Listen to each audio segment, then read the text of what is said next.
وما ينظر هؤلاء إلا صيحة واحدة ما لها من فواق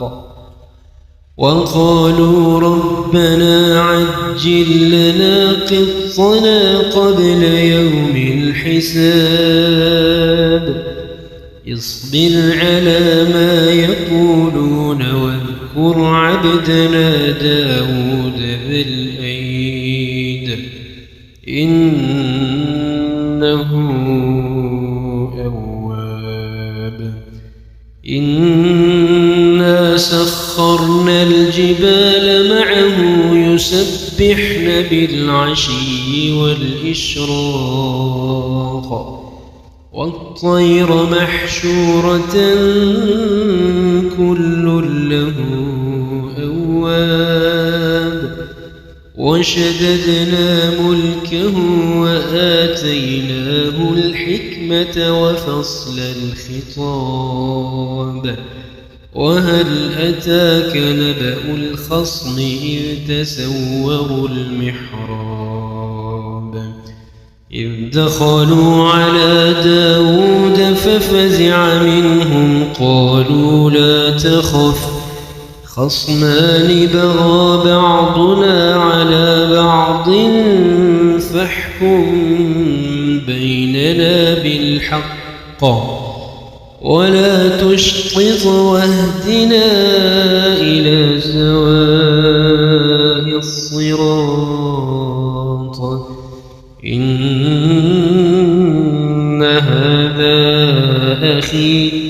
له 99 نعجة ولي نعجة واحدة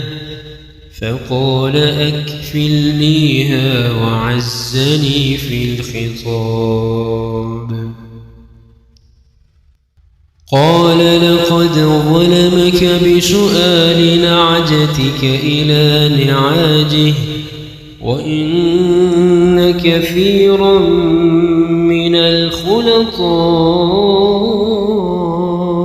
ليبغي بعضهم على بعض إلا الذين آمنوا وعملوا الصالحات وقليل ما هم وظن داود أنما فتناه فاستغفر ربه وخر راكعا وأناب فغفرنا له ذلك وإن له عندنا لزلفى وحسن مآب يا داود إنا جعلناك خليفة في الأرض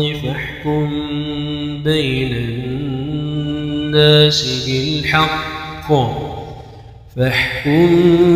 بين الناس بالحق ولا تتبع الهوى فيضلك عن سبيل الله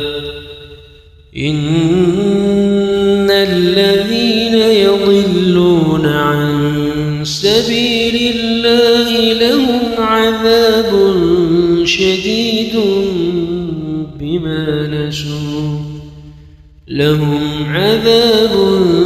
شديد